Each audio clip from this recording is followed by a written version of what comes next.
राम राम सभी को। मैं हूं आपका अपना डॉक्टर वीर सिंह गुर्जर, एम्स रायपुर से। तो आज हम हमारी जो वीडियो सीरीज चल रही है उसमें लेकर आए एक्यूट वाटरी डायरिया। जी हाँ दोस्तों, एक्यूट वाटरी डायरिया जो कि हमारे गांव में बहुत ज़्यादा देखा जाता है। तो इसका हम ट्रीटमेंट प्रोटोकॉल के बारे में थोड़ी सी बात करेंगे।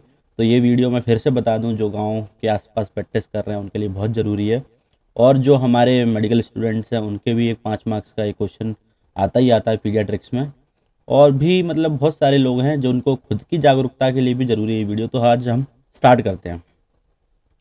सबसे पहले मैं आपको बता दूं कि हम ये कब बोलेंगे कि डायरिया है बच्चे को। तो इसमें सबसे पहले आपको देखना है कि change in the consistency of stool, ये आपको आपके एग्जाम में लिखना ही लिखना है, ठीक है। और 3 से ज़्यादा 24 घंटे में उसको स्टूल पासिंग के एपिसोड हो तो आप उसको डायरिया बोलेंगे, ठीक है। और ये विद और विदाउट फीवर भी होता है, और वॉमिटिंग लास्टिंग 7 डेज और लेस। तो आसान शब्दों में ये है कि change in the consistency of the stool leading to loose और लिक्विड स्टूल, और increase in the frequency of evacuation to 3 और मोर इन 24 आवर्स।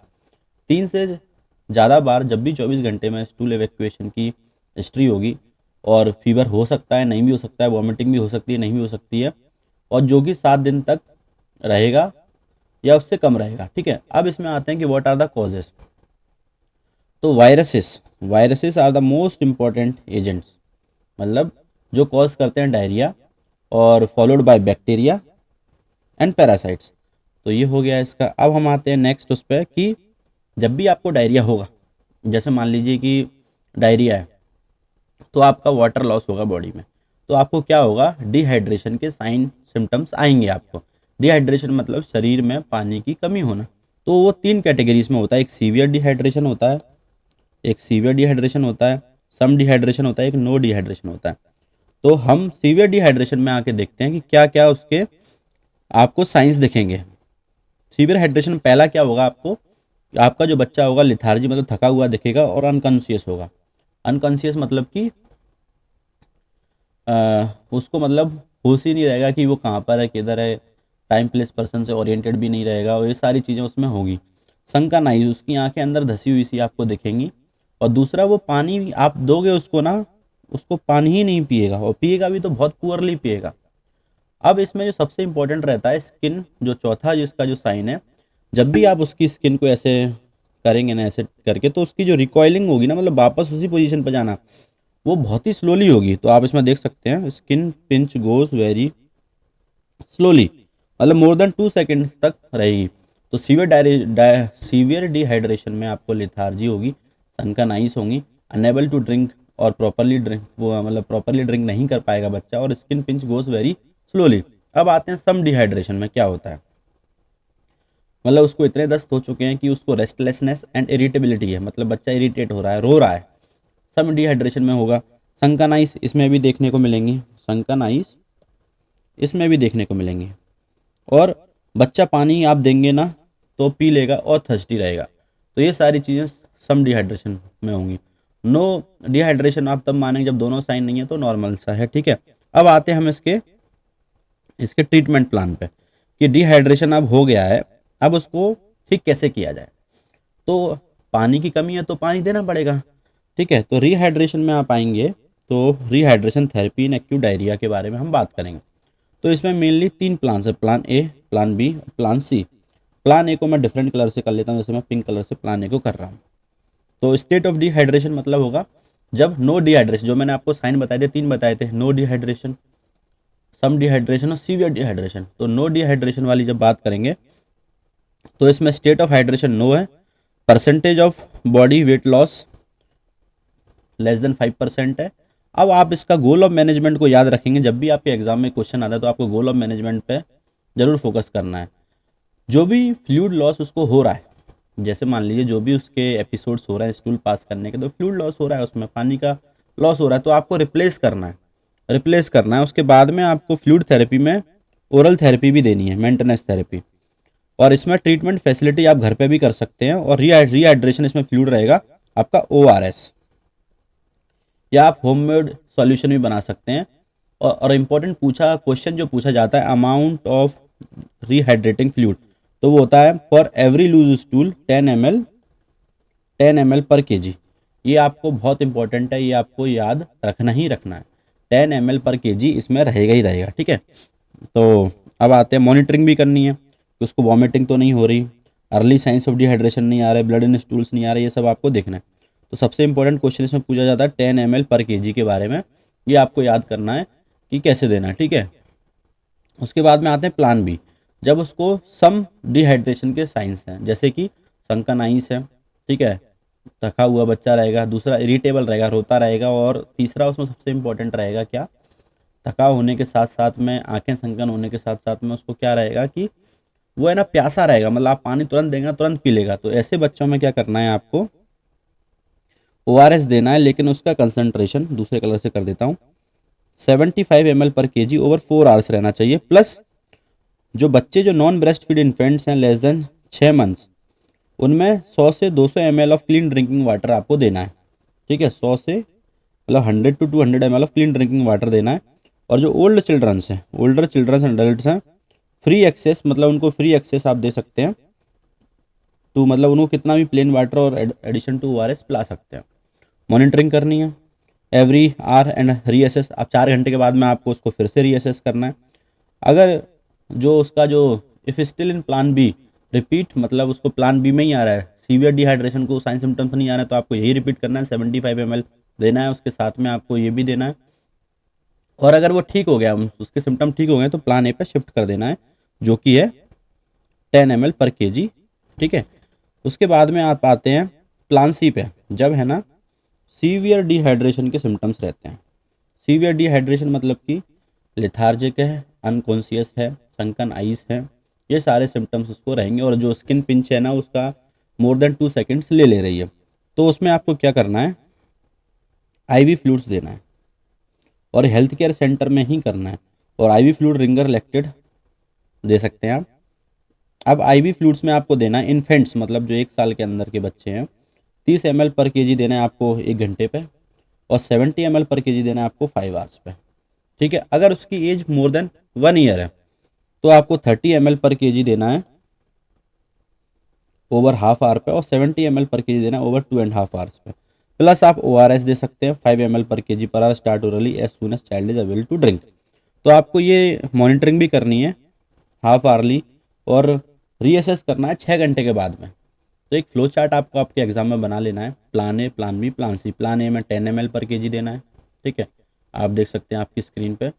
और प्लान बी में आप 75 ml per KG over 4 hours देंगे। इसमें आपको याद रखना है नॉन ब्रेस्ट और चिल्ड्रन का, तो नॉन ब्रेस्ट है उसको 100 से 200 ml पर केजी देंगे, और ओल्डर चिल्ड्रंस हैं तो उनमें ओआरएस भी देना है।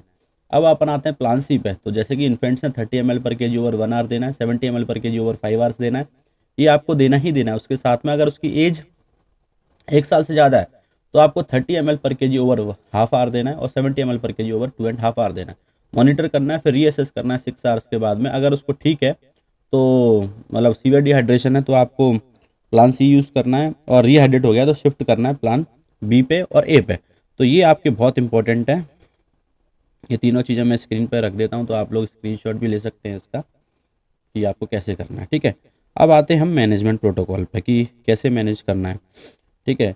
मतलब और एक इसमें ये भी याद करना है कि जो एंटीबायोटिक्स का यूज़ है उसके बारे में भी थोड़ा इंपॉर्टेंट पूछते हैं। ये बहुत इंपॉर्टेंट है, ये टॉपिक आपको आता ही आता है। Routine use of antibiotic is not recommended for the treatment of acute watery diarrhoea. मतलब जो रूटीन यूज़ है ना, वो इसमें नहीं यूज़ करना है, मतलब एंटीबायोटिक का। जो भी आप आरएमपी डॉक्टर्स हैं या जो भी हैं जो आप प्रैक्टिस कर रहे हैं, आपको रूटीन ऐसे बच्चे को देख के डायरिया, तो रूटीन एंटीबायोटिक नहीं करने हैं। और ये क्राइटेरिया बहुत इंपॉर्टेंट है, आपको एंटीबायोटिक कब यूज़ करने हैं। The use of antibiotic may be considered in infants less than 3 months, children with underlying chronic conditions और immunodeficiency, children with same infection, अगर सेजेला इकोलाई का है, विब्रियो है, अर्सिनिया इंटरकोलाइटिस है, और इन्वेजिव बैक्टीरियल इन्फेक्शन। 5 पॉइंट आपको याद रखने हैं। इन्फेंट्स लेस देन 3 मंथ्स हो, चिल्ड्रन जो बच्चा है उसको अंडरलाइन क्रॉनिक कंडीशन हो या कोई इम्यूनो डिफिशियंसी हो, तब आप देते हैं। और सैम जो है ना, मतलब एक्यूट माल न्यूट्रिशन में भी आप दे सकते हैं, और इन्फेक्शन सेजेला इकोलाई अर्सिनिया विवरियो में दे सकते हैं, और इन्वेजिव बैक्टीरियल इन्फेक्शन होंगे तब आपको एंटीबायोटिक देने हैं। अब ये क्वेश्चन बहुत इंपॉर्टेंट है किन के लिए, जो नीट पीजी की प्रिपरेशन कर रहे हैं और जो भी बच्चे फाइनल ईयर में, उनसे भी क्वेश्चन पूछे जाते हैं कि सिजेला अगर है, सिजेला का इन्फेक्शन आ गया, स्टूल एग्जामिनेशन आपने किया, उसमें सिजेला ऑर्गेनिज्म ग्रो कर गया कल्चर पे, तो उसको आपको IV IM सेफ्ट्राइक्सोन देना है 50 ml पर केजी 2 से 5 दिन के लिए। अल्टरनेटिव में आप सिफिक्सिम दे सकते हैं, ठीक है, और सिप्रोफ्लॉक्सिसिन भी दे सकते हैं, जिनके ड्रग डोज हैं सिफिक्सिम 8 ml per KG per day they सकते हैं, ciprofloxacin 20 to 30 ml per KG per day they सकते हैं आप, ठीक है। अब अगर आपको साल्मोनेला है नॉन टिफी, ठीक है, और जो कि हाई रिस्क पेशेंट है, उनमें आपको पेरेंट्रल सेफ्ट्राइक्सोन देना है, जो कि 50 to 100 ml per KG per day है। अल्टरनेटिव अगर ये अवेलेबल नहीं है या इससे उसको रिएक्शन हुई तो अजिथ्रोमाइसिन और सिप्रोफ्लॉक्सिसिन आप दे सकते हैं, जिनका डोज है 10 mg पर केजी पर डे, या सिप्रोफ्लॉक्सिसिन 20 to 30 mg पर केजी पर डे। अब आपको इकोलाई का इन्फेक्शन है बच्चे का, तो आप एजिथ्रोमाइसिन दे सकते हैं। और विब्रियो कोलरी का जांच करने के बाद ही आपको डिसाइड करना है स्टूल कल्चर के बाद में कि कौन सा ऑर्गेनिज्म आ रहा है, तो उसके हिसाब से आपको डिफरेंट एंटीबायोटिक का यूज़ करना पड़ेगा। अगर विब्रियो तो सिंगल डोज ऑफ डॉक्सीसाइक्लिन देना है, मोर देन 2 years होगा तो 2 to 4 mg पर केजी से देना है। और अल्टरनेटिव में आपको single dose of azithromycin ciprofloxacin दे सकते हैं 20 mg पर केजी पर डे। अब हमारे यहाँ क्या होता है लोकल सेटअप्स में कि एक ही एंटीबायोटिक चल रहा है, बिना स्टूल कल्चर कराए सेफ्ट्राइक्सोन लगा रहे हैं। आपको नहीं करना है, आपको स्टूल एग्जामिनेशन करके आपको देखना है कि कौन सा ऑर्गेनिज्म है, उसके हिसाब से आपको चीज़ें करनी है। सिजेला के लिए अलग, साल्मोनेला के लिए अलग, इकोलाई के लिए अलग, विब्रियो के लिए अलग। तो ये ड्रग ऑफ चॉइस हो गए, इसको भी आप देखेंगे, ठीक है, इसको भी आप याद रखेंगे। अब आते हैं हम सबसे जो इम्पोर्टेंट है उसके बारे में। अब मान लीजिए अप्रोच, मतलब ये बहुत इंपॉर्टेंट, अगर आप अपने ये फ्लो चार्ट आपके एग्ज़ाम बना दिए तो आपको आराम से, मतलब उसमें 80% से 90% मार्क्स आपको मिल जाएंगे, क्योंकि जो आपका इन्विजिलेटर है एग्ज़ाम जो कॉपी चेक कर रहा है, उसको बस अप्रोच देखना है कि आपका अप्रोच क्या है पेशेंट के लिए। तो approach to management of acute watery diarrhoea, आपने सबसे पहले डिग्री ऑफ डिहाइड्रेशन को एनालाइज कर लिया कि उसको सीवियर डिहाइड्रेशन है, लेथार्जी है, अनकॉन्शियस है, सनकन आइज हैं, ठीक है, और उसको skin pinching more than 2 second लगा रही है, तो आपको क्या करना है, सीवियर डिहाइड्रेशन है, ठीक है। अगर मान लो उसको है ना सम डिहाइड्रेशन है, मतलब थोड़ा है, सनकन आइस है, पानी पी रहा है, इरिटेबल है, रो रहा है बहुत, तो ये आपको डिसाइड करना है, आप क्लिनिशियन है, आपको डिसाइड करना है क्या है। नो डिहाइड्रेशन, जब दोनों के सिम्टम नहीं है तो आपको करना है। तो आपके पास बच्चा आता है, उसको कोई भी सम डिहाइड्रेशन और डिहाइड्रेशन के सिम्टम नहीं है, तो आप प्लान ए यूज़ करेंगे। प्लान ए आपका रहता है क्या, 10 ml पर केजी आपको बॉडी वेट के हिसाब से फ्लूइड देना है, और आपको क्या करना है, एजुकेट करना है regarding fluids, diet, sign of dehydration and expected course of illness. मतलब उनको आपको काउंसिल करना है, मेनली आप काउंसिल करते हैं। फिर एजुकेट भी करना है आपको regarding indication for return to medical care, मतलब कब उनको दिखाने आना है वापस अस्पताल में, या फिर मेडिकल केयर पे कब जाके उनको ब्लड इन स्टूल के बारे में आपको बताना है कि उसको अगर ब्लड आए तो आपको बताना है मेडिकल केयर में, और पानी नहीं पिए तो आपको वापस लेके आना है। अगर वो इम्प्रूव क्लिनिकली हो गया तो आपको सिर्फ रीअसेस करना है, उसको 2 दिन के बाद सिर्फ रीअसेस करना है। और अगर उसको साइन ऑफ डिहाइड्रेशन है, फिर भी साइन ऑफ डिहाइड्रेशन, तो आपको प्लान बी पर शिफ्ट कर लेना, जो कि 70 ml पर केजी के हिसाब से आपको फ्लूइड उसको रिहाइड्रेट करना है। अब आते हैं हम प्लान बी, मतलब सम डिहाइड्रेशन के सिम्टम्स हैं, जैसे कि उसको अनकॉन्शियस नहीं है, मतलब पर इरिटेबल है, रो रहा है बहुत, ठीक है, सनकन आइस है, और उसको क्या है ना, मतलब प्यास बहुत लगी है, तो आपको प्लान बी देना, जो कि है 75, जैसे कि मैं बता दूँ 75 के हिसाब से आपको ml के हिसाब से पर केजी के हिसाब से आपको उसको देना है। तो ये आपको देना 75 के हिसाब से, ठीक है। अब आप आ जाते हैं प्लान बी में। अगर चाइल्ड इंप्रूव कर रहा है तो आपको प्लान ए पर शिफ्ट हो जाना है, जो कि था 10 ml पर केजी। अगर सेम स्टेट है तो आपको प्लान बी ही चलने देना है, और चाइल्ड फिर डिटोरिएट हो रहा है तो आपको प्लान सी पे जाना है, जो कि मैंने पहले आपको वीडियो में बता दिया, तो पहले आप सुनते सुनते यहाँ तक आएंगे तो आपको रहेगा याद।